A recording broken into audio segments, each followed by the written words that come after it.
Yes. Abale mi to mi pomo na ni o mi la fia mi le segbe ton pharmacie de segbe Emilia comme todo le fia le be comme jojo to correctement menye be comme ike wa dableri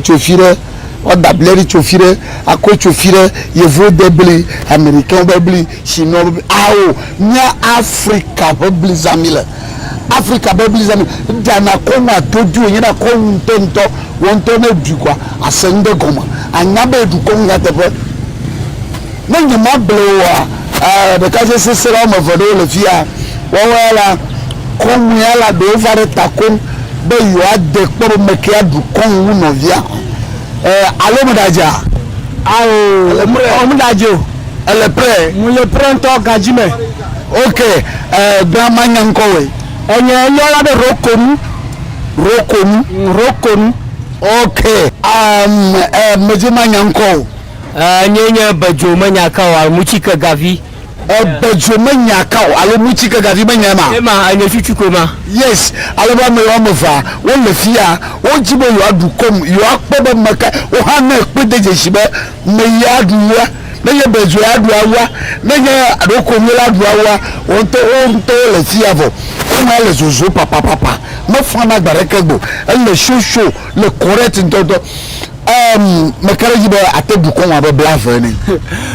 mia village na o ji mia miele donc mi duna correct ba mi mele na frère quoi original mi duna piraterie mi duna original sans piraterie okay konto na nyore kokoma blave veno no akora ka o ha de leke o ha dule vovoma likro kom blave ne va mi akpo de dere ne no va fami akore wa we ma va volo ni pome tire o munye o to jo se de dokun ape kaka ame le fia mi ga dombo kire mo le matte wada me nya ate klashi ni to matin servini trop ni to matin servini fa ate servini na me jojoga fia gba na me jojoga ma ko agbon ma klashi mi va klashi ma pora brandi nke jojoga nya sela npola nya pe na mi be yo apo mi tutu ji ma fia mo ndo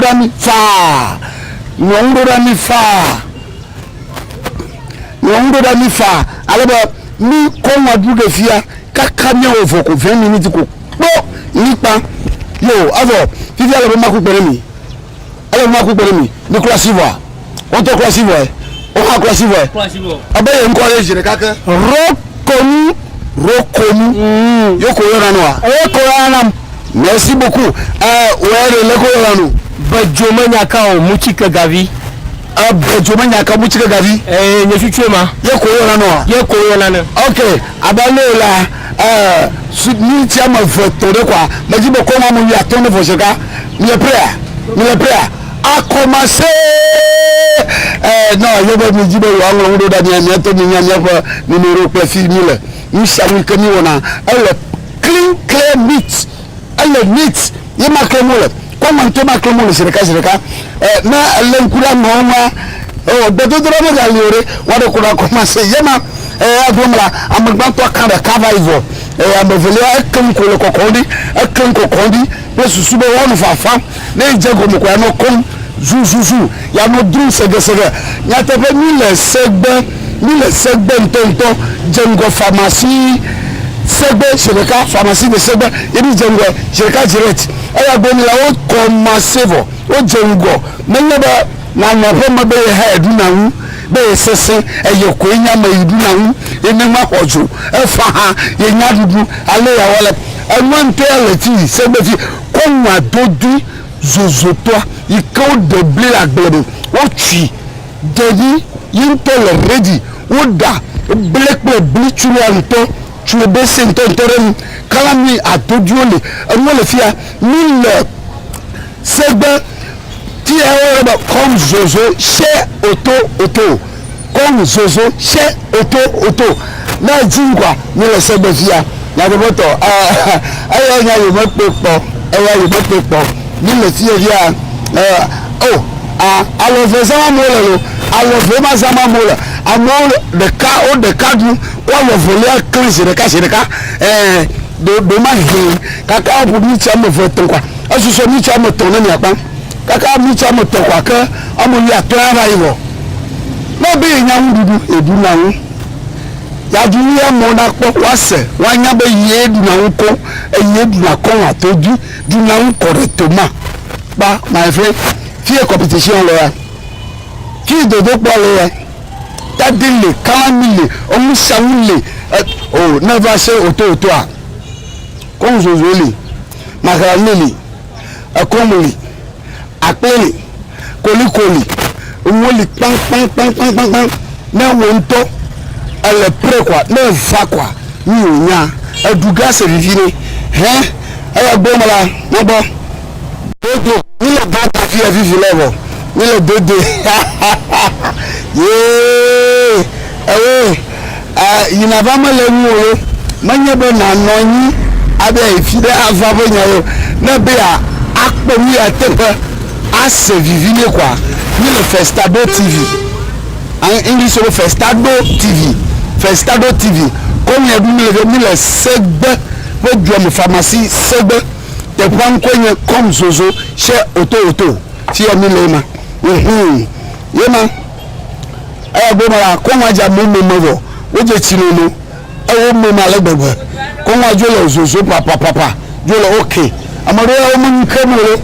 yin ko la mabo 8 jovo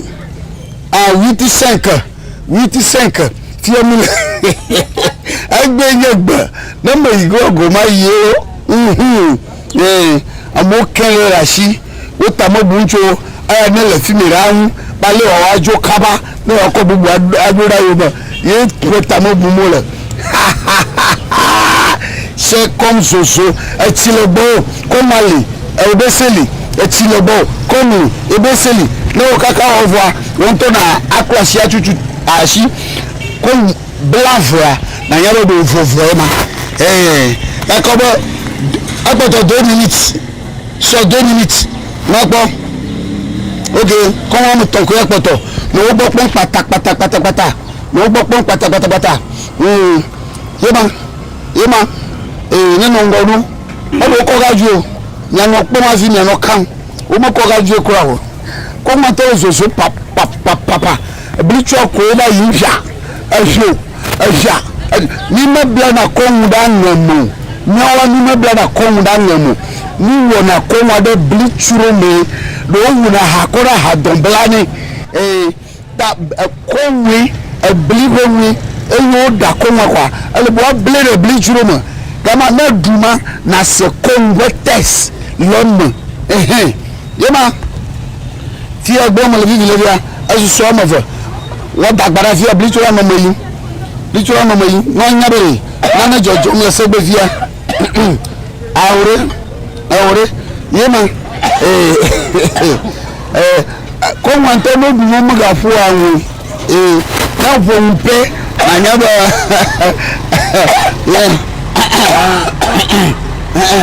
neje blow o abejo kavala merosi o dure ta fi pepe lo pepe ko ti e bo ho to kata edidi fio na ya ho ta didi fio amole fi o mega nkem to crowd no talking yes no talking abomla o me ka nye tabo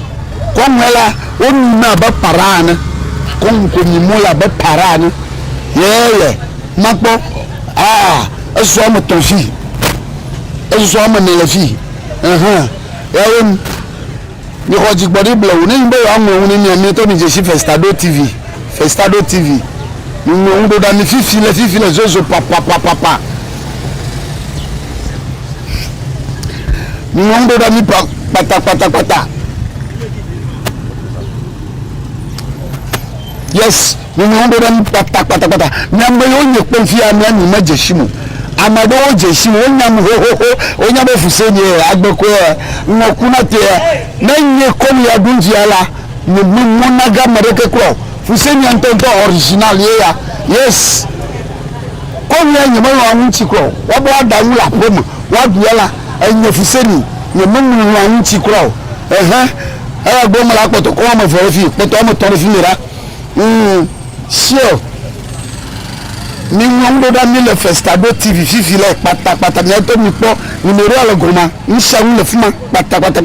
numéro da ni no talking wa de ko la nyi ko apo review do ya nyi ko apo ko ajo akomase la partie ni ha ajuri na we nyefusenia ni mokpora wi aga nana mu anyefusenia egbo ni mokpo ni ga nana mu ele bo ma du kata sans toucher no talking comme brave ay ma mejemlo yin ko le fu evo koma o ke ale gbegbe o le ya ba tanye ne 100 francs jo tri ya ba tanye ne 100 francs fuseni makpo ya da shinchia o ke na no anyajo ni mele na frenola maduna kong maduna kle maduna wisang sans faute sans frein no break yes bon na nyonya de mokon alangere fe de mokon alangere fe na me lere fe la ke ko no ko da kajo kwa avelajo alaba she enga comme sozo she auto ala ne kli de bili comme sozo she auto she auto ça problème wadua we makebeye ni jagbagba ni nyanwo ndo da mi fifi le pata ni le kranji direct allo le kwa wa won ndo da ni wa o ga ko de pe ma pe fi ra o comme ni du oh agbale fie la mi akobli tu akode mo agbale fie agbanyen centre coordinateur niduwa ni ta ko bi fu apero ok bi le comme je auto le segbe banko pharmacie de segbe direct non fibers ahaji viro kwa fima mi lema na so ganama de yina ba ajidogo na ni ole nyama na so ajidogo ma yina ba ganama na ole dushima na do pharmacie segbe kwa le frein d'afma ho na to d'afma kwa ni oya on to poga dejeshi chez auto comme zozo chez auto comme zozo chez auto comme zozo ya leji enye fuseni enye pempuli ala na me le kon ma de langue de feu quoi kaka na po felejo fie ma le fie on popo aka do fie via na du abo bla vo aton na vo bla pe ko ya wo daro bo amu ken dushi enya wa shi tron wa le gbegbe ina family yeah de kai a kom cola yeba duwa sia me be sia vo akuva no na ga yin na konwa ala akova no duwa ajo khozo le zozo pa le ma igwa gomai ayo nya sala jibo ajibo mpola ne to nya ni le che auto comme zozo le segbe banko pharmacie segbe jireka direct na va fima comme les oji jireka wa comme zozo jireka menye be wa bla konda nemi ba ho ba dovika kire ko le fuma ba dovika kire ko le fia na va ko anu ko gbo no na o meyin o me ni so ma ton ko na de ara so wo do du na hu aya gbo mala anya be jafo yo hu goma jafo yo vo o hu reservoir ma hu mola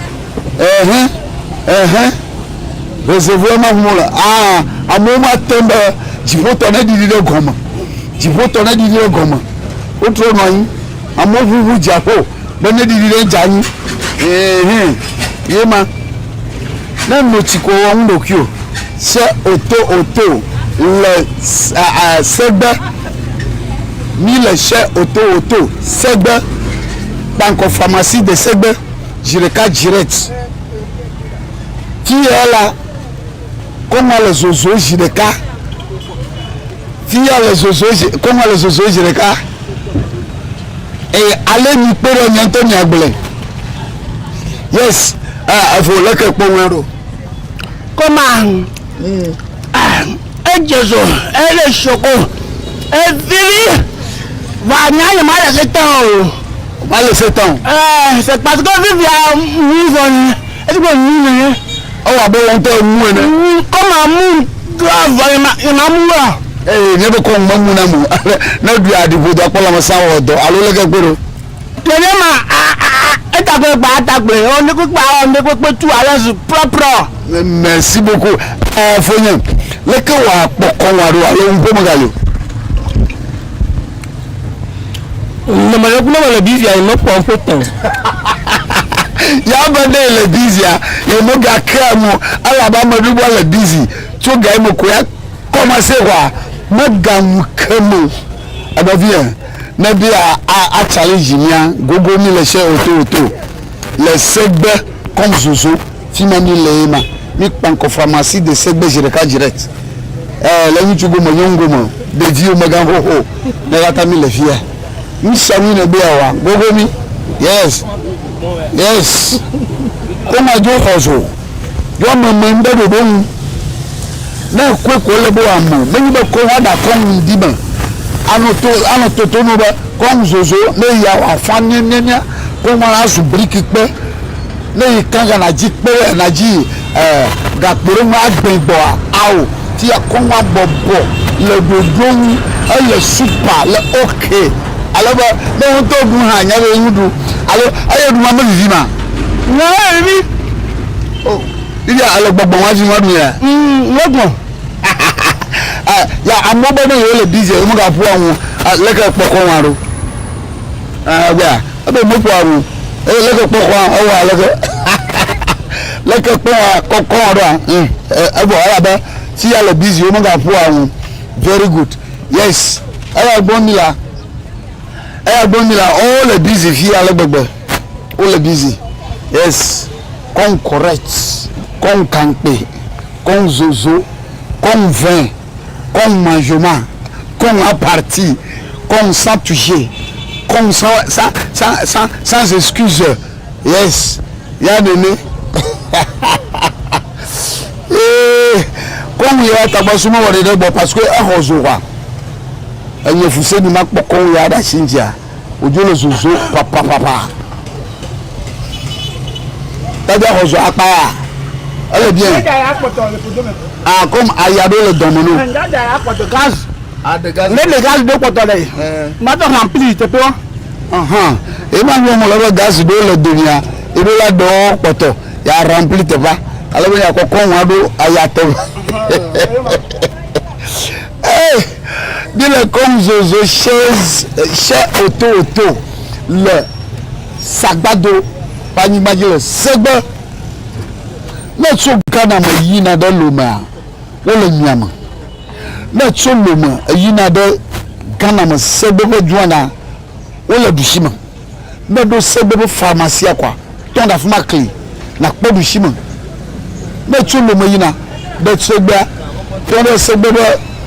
juana ega tonda sebebo pharmacie jireka clean na bien sebere ti kenye comme Zozo ma ga bien gore nenye kola da ko bote he mai yo mama na nyanya nga bonjwala ayi ga meyi wo ga meyi poto mo ton refi poto mo emerefi ya ko ayi o pharmacie de segbe jireka direct na va fima adukon Zozo ya yina va malemu apoto 4 minutes na miakwa 4 minutes na ayi na susu anyi to mahi parce que 25 economy na ayi na susu na nyi to mahi me na duwa do vie na kporo makela duwu ha mredo da mi jireka direct ni wọ́n mi lè fi à mi tí a máa tán bó ń bẹ́ kò ní mi à o lóhun tó pé bá mẹ́ya ládùúgbò ẹgẹ̀wọ̀n ládùúgbò à ẹ̀tàbí tukí ládùúgbò à àwọn èrò dání ẹ̀ ń bọ̀ èrò dání ìṣèlérí direct bẹ́ẹ̀ tàbí tukí ládùúgbò ẹgẹ̀wọ̀n ládùúgbò yọ ẹgẹ̀wọ̀n ẹ̀yẹ́nyẹ́ ló ń wọlé bá rasta bá tsɔn kuma de yóò bla da ɖe zo dome amegã nya enya be na ne gele nkura yi me te dza du subɔ eta ebe gewo katã dzo yes yema ema si tɔ ŋua me kpɔ be de est ce que eɖewo gakpɔtɔ ɖe ŋua me hã yɔ nya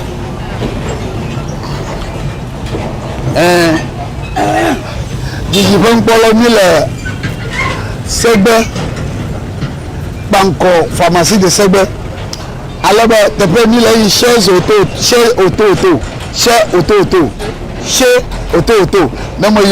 yo ha koto ala na gbe ma mi di de chez auto hein alors fi ala comme kodana comme zozoli adu comme wa di hodo comme naturel comme tonto comme wa dodi original koli macaroni salade ali nous les filles on sobo qu'on weye titre à les filles ne va quoi gbabo ya do koliko vire oh no spaghetti vire ni oh no salade vire ni oh no il est que qu'on là international no dan ko de ba no nya e bo chu on te ne si kwa nya ba ni o da la joji le nya ba africa yes but 2 minutes Attends 2 minutes. 2 minutes poto. Oui, ne pas comme le roda. D'abord rasta là dou. Ah ouais, ta vie gogoro là dou. Adu konu alo. Rokonu.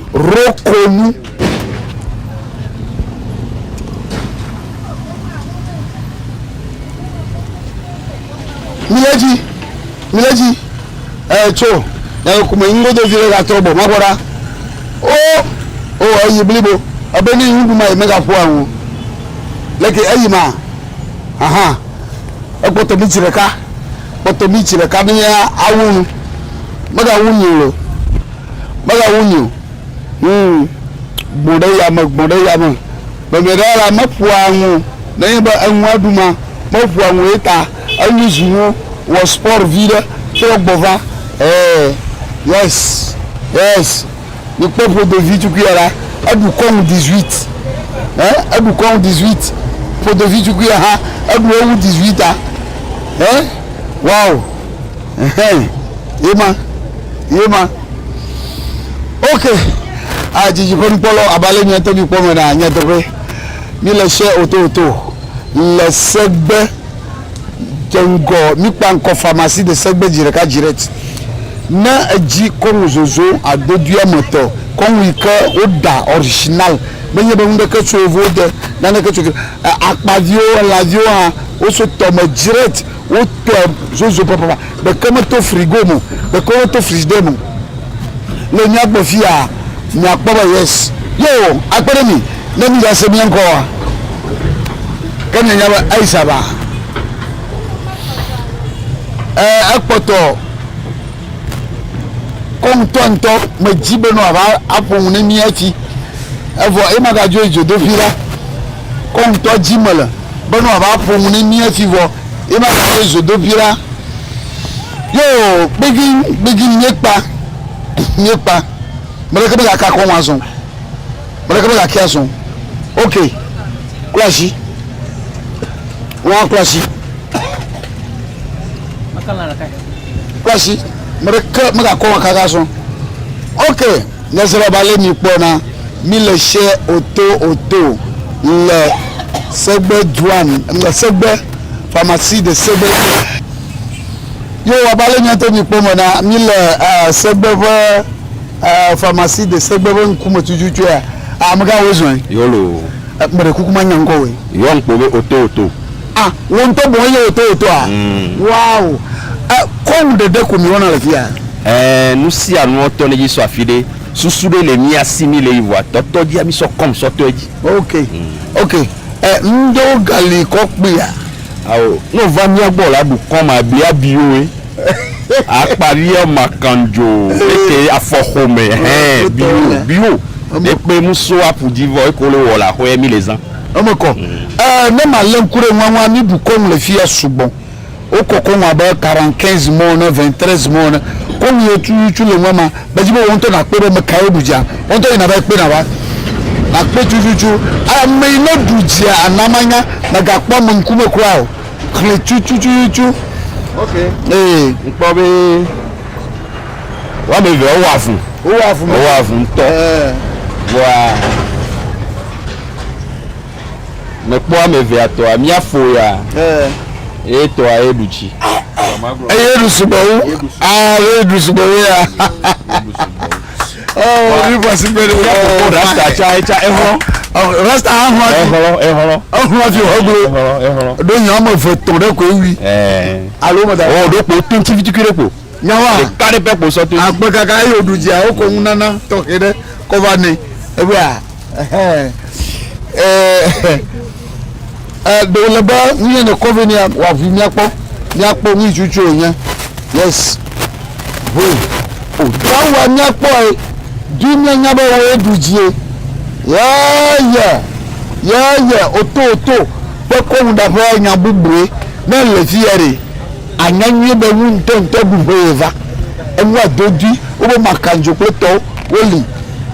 makandzo kple tɔwo li wome fi akpɛ ke nu kana ke mi le nyefo gã ya very good adrɔpa alo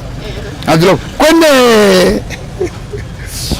very good yo mi da kpɛ kaka yo owó ọdọ